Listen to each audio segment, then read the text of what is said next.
अस्सलाम वालेकुम व्यूअर्स, कैसे हैं आप। पिछली चैनल में आपको खुशामदीद कहते हैं। स्टूडेंट्स, आज हमने लेक्चर नंबर 2 क्लास मैनेजमेंट के हवाले से डिस्कस करना है। Importance of classroom management, classroom management की इंपॉर्टेंस क्या है। This is presented by Mohammad Bilal ji. Importance of classroom management में क्लासरूम मैनेजमेंट को डिस्कस करते हैं। क्लासरूम मैनेजमेंट क्यों ज़रूरी है। तो क्लासरूम मैनेजमेंट इसलिए ज़रूरी है कि एक गुड और इफेक्टिव टीचर और एक बैड और इनफेक्टिव टीचर के अंदर जो डिफ्रेंसिएशन है वो सिर्फ और सिर्फ क्लासरूम मैनेजमेंट करती है। एज एन एग्जांपल आप ये देखें कि एक प्रिंसिपल या एक टीचर टीचर के कमरे से बाहर किसी क्लास रूम से बाहर जा रहा है और एक अंदर टीचर खड़ा है और सारे के सारे बच्चे शोर कर रहे हैं, तो ऑब्वियसली जो एक इम्पैक्ट पड़ेगा उस बाहर से जाने वाले टीचर, बाहर से जाने वाले प्रिंसिपल या बाहर से जाने वाले बंदे के ऊपर ये पड़ेगा कि ये टीचर ठीक नहीं है। और अगर क्लासरूम में डिस्टर्बेंस नहीं है, हेल्दी और फ्रूटफुल एक्टिविटी हो रही है टीचिंग के हिसाब से, लर्निंग के हिसाब से, तो जो बाहर से जो जाने वाला जो भी शख्स है वो यही कहेगा कि ये जो टीचर है this is an effective, this is a good teacher. So classroom management एक जो है ये डिफ्रेंशिएशन है, डिफरेंस करती है between a good and an ineffective teacher. और सेकंड जो पॉइंट यहाँ पे हम डिस्कस करेंगे, it plays a central role in shaping the learning environment. तो ये क्या करती है, ये लर्निंग एनवायरनमेंट को शेप देती है। अगर आपने क्लास को ठीक तरह से मैनेज किया हुआ है तो एक शेप आ जाएगी लर्निंग के अंदर। हर एक बच्चा जो होगा वो मोटिवेट होकर पढ़ने की कोशिश करेगा, एटलीस्ट उसे समझ आती है, वो सीख सकता है या नहीं सीख सकता है ये एक अलग टॉपिक है, लेकिन वो उसके अंदर पार्टिसिपेट करने की कोशिश करेगा। तो so class room management plays एक central role in shaping the learning environment and influencing students outcomes. और जाहिर बात है जब स्टूडेंट जो होंगे वो ज़रा लर्निंग एनवायरनमेंट उनको प्रोवाइड होगा तो उनकी आउटकम्स जो होंगी वो अच्छी आएंगे। In the next section, we'll discuss some key features highlighting the importance of effective classroom management. Next जो हमारी स्लाइड है वो है consistent routine and procedure के बारे में। तो रूटीन एक ऐसी चीज़ होती है जो कि आप रोज़ जाके परफॉर्म करते हैं और स्टूडेंट्स को पता होता है कि यहाँ पे हमने यही करना है और स्टूडेंट्स खुद ब खुद करना शुरू हो जाते हैं। That is called routine. For example हम कंसिडर करते हैं एक टीचर है जो कि क्लासरूम में जाता है, अगर जो बोर्ड है वो रेज नहीं हुआ हुआ वो उसको रेज करते हैं। उसके बाद नेक्स्ट जो उसका काम है वो ये होता है कि बच्चों से क्वेश्चन करता है कल जो हमने पढ़ा है। तो सारे के सारे जो स्टूडेंट्स होंगे वो थोड़ा सा इस जस्तजू में होंगे कि मुझसे टीचर क्या पूछेगा। चलो एक दो मिनट हमें जो मिल गए हैं एक टीचर के जाने और दूसरे टीचर के आने में, लेक्चर शुरू होने में, तो उसमें वो क्या करेगा, वो एक दो चीज़ों को पढ़ लेगा। तो दिस इज कॉल्ड रूटीन। तो रूटीन जो है वो ऐसी चीज़ है जो कि बच्चे खुद ब खुद करना शुरू कर देते हैं। और जो प्रोसीजर है वो ये है कि टीचर क्या चाहता है कि बच्चे परफॉर्म करें। टेक एन एग्जाम्पल कि हम ये चाहते हैं कि बच्चे जो हैं वो 5-6 ग्रुप्स के अंदर वो हो जाएं, मर्ज हो जाएं, जिनमें एक जो है वो अच्छा बच्चा हो, बाकी जो है वो थोड़े एवरेज और फिर डल बच्चे हों बीच में। तो वो एक ऐसी चीज़ है जो कि टीचर खुद चाहता है कि वैसे हो जाए, लेकिन वो होता है या नहीं होता ये एक अलग कंसर्न है, लेकिन दिस इज कॉल्ड प्रोसीजर। तो एज एन एग्जाम्पल यहाँ पे मैंने लिया हुआ है teacher writing notes on board. तो एक टीचर जो कि बोर्ड के ऊपर लिख रहा है बच्चों के लिए और स्टूडेंट्स को कॉपी कर रहे हैं, वो एग्जाम्पल है प्रोसीजर एंड रूटीन की। दे आर नॉट लॉस, ये बात याद रखनी है, दे लॉस इनमें कोई भी नहीं होता। अगर कोई वायलेट हो रही है चीज़ तो इसमें कोई इफेक्ट नहीं होता लर्निंग के ऊपर। इफेक्टिव क्लासरूम मैनेजमेंट में जो नेक्स्ट चीज़ हमारे पास आती है वो आती है इफेक्टिव टाइम मैनेजमेंट। तो एक टीचर के पास बुनियादी तौर पे 3 या 4 चीज़ें होती हैं जो कि क्लासरूम के अंदर वो मैनेज कर सकते हैं। दैट इज स्पेस, टाइम और जो उसके पास मटेरियल्स होते हैं और जो उसके पास नॉलेज है, 4 चीज़। तो सबसे पहले हमने टाइम को डिस्कस कर रहे हैं इस वक्त। तो अगर एक टीचर को जिसको 40 मिनट मिल चुके हैं उसमें से 2-3 मिनट वैसे ही क्लासरूम के अंदर आने में, दूसरे टीचर के जाने में ज़ाया हो जाते हैं, तो 36, 37, 38 मिनट्स जो उसको मिलते हैं वो किस तरह से उनको मैनेज करता है, that is called time management. और आ, जैसे मैंने पहले एग्जांपल दी है कि वो सबसे पहले वो ये काम कर रहा है, अगर टीचर ये काम कर रहा है कि उसने क्लासरूम में जाके बच्चों से पूछना है कल हमने क्या पढ़ा है, आज जो पढ़ रहे हैं उसके मुतालिक बच्चों के पास कुछ नॉलेज है या नहीं है, तो फिर क्या होगा, फिर वो बच्चे रोज़ अगर टीचर ऐसे ही कर रहा है तो वो बच्चे खुद पढ़ना शुरू कर लेंगे कुछ हद तक। तो ये क्या है, ये टाइम मैनेजमेंट, वो टाइम को मैनेज कर रहा है कि मैंने ये जो वक्त है ये का इस एक्टिविटी के लिए लेने हैं कि बच्चे ने घर में पढ़ा है या नहीं पढ़ा, जिन्होंने पढ़ा है तो वो किस हद तक इफेक्टिव हुआ है मेरा ये काम, मुझे जो कल मैंने पढ़ा है वो किस हद तक बच्चों को आता है, जो मैं आगे पढ़ाने जा रहा हूँ वो क्या है। तो ये क्या है, ये उसने मैनेज किया हुआ है कि मैंने शुरू के 5-7 मिनट इस टाइम के लिए देने हैं, और आखिर में सजेशन ये होती है कि जो आखिरी 4-5 मिनट होते हैं, 5-10 मिनट होते हैं, उसमें बच्चों से उन जो टॉपिक हम पढ़ा रहे हैं उसके मुतालिक पूछा जाए कि क्या आपको ये कितनी % बच्चों को आया है। और एक तो percentage with respect to the students and percentage with respect to जो दूसरी चीज़ है वो ये है कि percentage with respect to the knowledge, उनको जो हमने डिलीवर किया वो कितना आ चुका है। They actively participate in learning according to the minutes set by the teacher. तो अगर हमने 5 मिनट पहले सेट कर दिए हैं उनसे पूछने के लिए, उसके बाद बीच में हम 5 मिनट 10 मिनट उनको इस बात के लिए दे देते हैं, चलें जी मैंने टॉपिक पढ़ा है, अभी आप मुझे यहाँ पे देख के बताएं कि इसमें मैंने कौन सी चीज़ मिस की है या कौन सी चीज़ इसमें के आपके जहन में आती है वो पढ़ेंगे। तो दैट इज़ क्या है, ये वो टाइम मैनेज हो रहा है कि स्टूडेंट्स जो है वो क्लास के अंदर ही कुछ ना कुछ पढ़ के जा रहे हैं। इसके अलावा जब आप बच्चों को डेली लाइफ के रूटीन्स में एंगेज करते हैं तो क्या होता है, बच्चे एंगेज हैं, टीचर को सोचने का टाइम मिल गया है कि यहाँ पे जो मेरे पास ये जो 5-7 मिनट ये बच्चे काम कर रहे हैं, मैंने इससे आगे क्या प्लान करना है। अगर टीचर ने ये प्लान पहले से प्लान किया हुआ है और वो देख रहा है कि मैं इस टाइम के अंदर इस चीज़ को मैनेज नहीं कर रहा, तो वो क्या करेगा, वो टॉपिक को मैनेज नहीं हो रहा मुझसे, तो वो क्या करेगा, उस टॉपिक का एक स्पेसिफिक पोर्शन क्या करेगा, स्किप कर देगा। स्किप मेरे ये मतलब नहीं है कि वो उसको छोड़ देगा, मेरा ये मतलब यह है कि वो उसको दूसरे दिन पे लेके चला जाएगा, और वो जो एक ब्रेक लगाएगा वो उस पॉइंट के ऊपर लगाएगा जहाँ पे टॉपिक किसी हद तक नेक्स्ट टॉपिक के साथ जुड़ता नहीं होगा। ज़ाहिर बात है एक ही टॉपिक है, जुड़ता तो लाजमी है, लेकिन बीच में एक ऐसी ब्रेक होगी जहाँ पे स्टूडेंट्स जो होंगे सेटिस्फाई हो जाएंगे कि यहाँ से आगे एक नई चीज़ मैंने याद करनी है।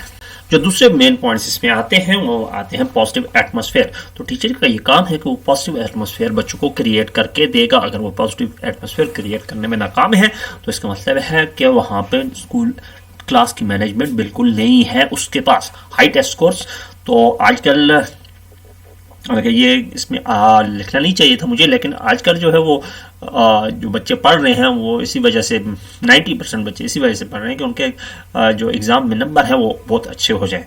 तो हाई टेस्ट स्कोर्स मैंने इसलिए लिखा है कि टेस्ट स्कोर्स जो है वो आजकल कंपैरिजन बन चुका है कि बच्चे को कितना आता है। स्टूडेंट इम्पैक्ट जो बिहेवियर उसका चेंज हुआ है, पॉजिटिव बिहेवियर उसमें आया है और उसके अंदर कोई स्किल्स आ चुकी हैं, एटीट्यूड उसका चेंज हुआ है, डिसिप्लिन के हवाले से वो बेहतर हो चुका है, उसने कोई चीज़ नई कोई अचीव कर ली है, दैट इज स्टूडेंट इम्पैक्ट। तो ये जो आपके पास classroom management leads to this things. अगर ये चीज़ें बच्चे के अंदर आ रही हैं तो इसका मतलब है आपकी क्लासरूम मैनेजमेंट ठीक है, आप क्लास को मैनेज कर रहे हैं। इंगेज स्टूडेंट्स, नेक्स्ट जो पॉइंट है वो इंगेज स्टूडेंट्स। स्टूडेंट अगर इंगेज हैं क्लासरूम के अंदर मेंटली, फिजिकली, एक्चुअली हमारा जो लेक्चर मेथड है इसमें स्टूडेंट्स फिजिकल तो बैठे होते हैं लेकिन मेंटली वो कहीं और होते हैं। तो अगर साथ कोई एक्टिविटी हो हर टॉपिक के साथ तो स्टूडेंट्स एंगेज रहेंगे मेंटली भी। और इसके बाद preparation on the part of teacher बहुत लाजमी है। अगर टीचर प्रिपेयर होकर वेल प्रिपेयर होकर जा रहा है तो उसको जो है वो टॉपिक प्रेजेंट करने में, नॉलेज डिलीवर करने में कोई भी मसला नहीं होगा। ये नेक्स्ट जो स्लाइड है वो है importance of goals bye the teacher for classroom management. तो जो गोल्स सेट करने हैं टीचर ने क्लासरूम मैनेजमेंट के हवाले से, उनकी इंपॉर्टेंस को यहाँ हम डिस्कस करते हैं। तो गोल्स जो ऑब्जेक्टिव या गोल्स वो सेट करता है टीचर क्लासरूम मैनेजमेंट के हवाले से, वो बहुत ज्यादा इंपॉर्टेंट है। व्हाई? बिकॉज एक टीचर अपने बच्चों को देखना चाहता है कि वो मेंटली फिजिकली कहाँ कितने डेवलप्ड हो चुके हैं। क्या मेरा जो बच्चा है क्लास 6, क्लास 7, क्लास 8 या कोई किसी भी क्लास का ले ले, वो फिजिकली इतना डेवलप हो चुका है कि वो दूसरे स्कूल के साथ compete कर सकता है? क्या वो मेंटली इतना प्रिपेयर हो चुका है कि वो दूसरे स्टूडेंट्स के साथ compete कर सकता है या नहीं कर सकता? This is the goal, this is the objective of the teacher. Students are given objectives and they strive for their achievement. हमने स्टूडेंट्स को ऑब्जेक्टिव्स दे देने हैं और वो खुद कोशिश करेंगे कि वो उसके ऊपर अचीव हो सकें। फॉर एग्जाम्पल हम ये एक कंपटीशन करवा लेते हैं, जिस कंपटीशन के अंदर जो है वो पूरे स्कूल के बच्चे हमारे एंगेज हो रहे हैं। उसमें हम अपनी क्लास वालों को ये कह देते हैं कि we will be the winner. किसी भी कंपटीशन में स्पीच, लेट्स कंसीडर स्पीच है या साइंस का कंपटीशन हो रहा है, क्विज हो रहा है, तो ये क्या है, स्टूडेंट्स को हमने एक ऑब्जेक्टिव दे दिया कि हमने दूसरों से बेहतर रहना है, तो इसके लिए वो कोशिश करेंगे। और इसी तरह से जब वो स्कूल को छोड़ेंगे, स्कूल से निकल के जब या तालीम मुकम्मल करके रियल लाइफ में जाएंगे, तो ये उनको एक रिस्पॉन्सिबल और मोर ऑर्गेनाइज्ड सिटीजन बनाएगी ये बातें।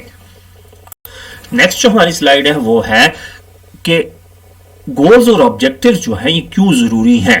गोल्स और ऑब्जेक्टिव्स इसलिए ज़रूरी हैं कि हमारे पास टीचिंग बेहतर हो जाए, जो टीचिंग का जो स्किल्स बच्चों को देने का एक प्रोसेस है वो बेहतर हो जाए, स्टूडेंट का फोकस हो जाए और टीचर गोल सेटिंग में उसके जहन में हो कि मैंने ये गोल को सेट करना है। अदरवाइज अगर ये ऑब्जेक्टिव टीचर का नहीं होगा, एक गोल नहीं होगा, तो टीचर कभी भी अपनी क्लास में गोल या ऑब्जेक्टिव सेट करके नहीं जाएगा। मोटिवेशन मोटिवेट करता है ये चीज़ बोथ टीचर एंड स्टूडेंट कि वो वेल जो है वो अपने ऑब्जेक्टिव्स के ऊपर रहें या अपने सीखने का जो अमल है और टीचर के लिए सिखाने का जो अमल है वो फ्रूटफुल रहे। नेक्स्ट जो स्लाइड है जी, जो क्लासरूम मैनेजमेंट के हवाले से है वो है बच्चों को आपने बिठाना कैसे, अरेंजमेंट ऑफ द क्लासरूम का अरेंजमेंट कैसे करना है। अगर आपने अपनी क्लासरूम के अरेंजमेंट इस तरह से कर दिया है कि आपको बाज बच्चे नहीं नजर आ रहे जब आप बैठे हुए हैं अपनी चेयर के ऊपर, या आप खड़े हैं in front of the board और आपको बाज बच्चे नहीं नजर आ रहे हैं, तो this creates a disturbing class. इस तरह से आपकी जो क्लास है वो डिस्टर्बिंग हो जाएगी। तो this is not a well and a good thing for the teacher. अगर टीचर चाहता है कि क्लासरूम जो है वो बैलेंस कंडीशन में जाए और उसकी मैनेजमेंट अच्छी हो, तो उसको अरेंजमेंट क्लासरूम कैसे करनी है कि उसके सारे बच्चे नजर आने चाहिए। The physical arrangement of the classroom can either support or delay the teacher's instructional effort.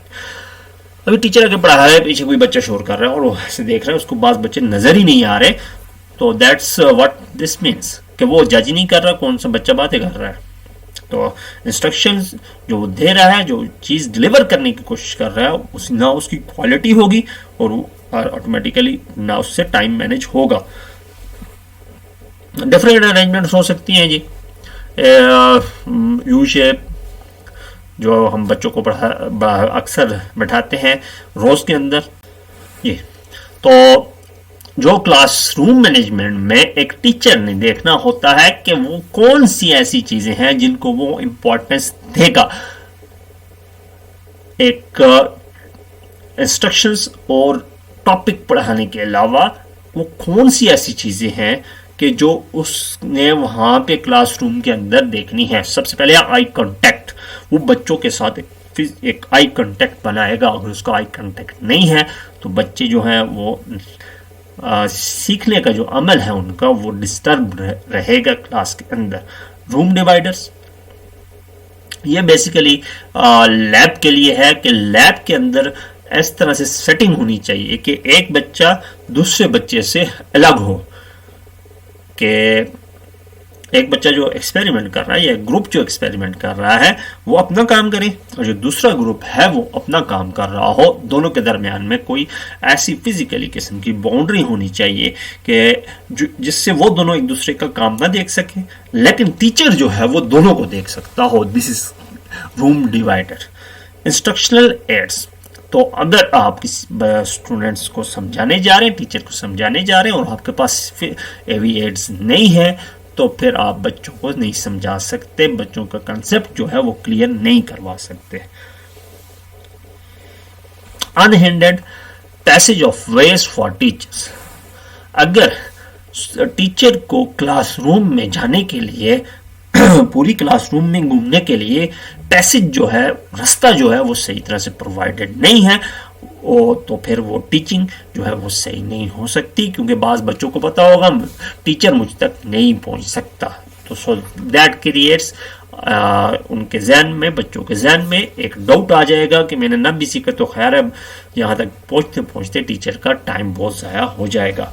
Student traffic, student की ट्रैफिक से आप ये मुराद ले सकते हैं कि वहाँ पे जिस क्लासरूम में आप उनको बिठा रहे हैं, सॉरी वो स्पेस के साथ आ जाएगा, तो एक वेल मैनेज क्लासरूम के लिए 30, 35, 45, 40 या 45 से ज़्यादा लड़के नहीं होने चाहिए। अगर आपकी क्लासरूम में 50 से ऊपर स्टूडेंट्स हो गए हैं तो स्टूडेंट ट्रैफिक बहुत ज़्यादा हो चुकी है, इसलिए स्टूडेंट्स उतने ही होने चाहिए कि जितने इजीली मैनेज हो सके। स्टूडेंट स्पेस कि अगर आपके पास 45 स्टूडेंट्स हैं और उनके स्पेस जो बैठने की वो 30 स्टूडेंट्स की है तो दैट्स क्रिएट्स वहाँ पे स्पेस कम हो जाएगी और जो एक तो यह है कि टीचर का आई कांटेक्ट सब बच्चों के साथ नहीं रहेगा और ना उसे सब बच्चों के पास जाने के लिए पैसे प्रोवाइड होगा। स्टूडेंट एक्सेस टू मटेरियल्स, तो जो आप पढ़ा रहे हैं वो बुक बच्चों के पास होनी चाहिए, उस मटेरियल के साथ कोई और जहाँ से आपने उनको काम देना है, एक्स्ट्रा एक्टिविटी देनी है कि ये वेबसाइट है या ये बुक है, इसको आप इसके ये पेज स्टडी कर लें, वेबसाइट के ऊपर जाकर ये टॉपिक है ये स्टडी कर लें, तो वो स्टूडेंट के पास एक्सेस होनी चाहिए। अगर स्टूडेंट में एक्सेस नहीं है तो वो फिर समझने वाला जो अमल है, टीचिंग का अमल है, वो डिस्टर्ब रहेगा। रिस्ट्रिक्टेड एक्सेस, तो ये अगेन क्लासरूम के अंदर भी हो सकते हैं, जैसे हमारे अटेंडेंस रजिस्टर्स होते हैं क्लासरूम के अंदर ही होते हैं पूरे दिन, तो वो रिस्ट्रिक्टेड एक्सेस में आते हैं, वो बच्चों के पहुंच से बच्चों ने उनके साथ हाथ नहीं लगाना होता। सेकंड थिंग कि लैब के अंदर ऐसी चीज़ें होती हैं, ऐसे केमिकल्स होते हैं कि जो कि बच्चों के लिए नुकसानदेह होते हैं, तो वो भी रिस्ट्रिक्टेड एक्सेस के अंदर आते हैं। इंटरप्शन, जब बच्चे पढ़ रहे हों और आप उन्हें पढ़ा रहे हों तो इंटरप्शन नहीं होनी चाहिए। कंपोनेंट्स ऑफ क्लासरूम मैनेजमेंट कौन से हैं?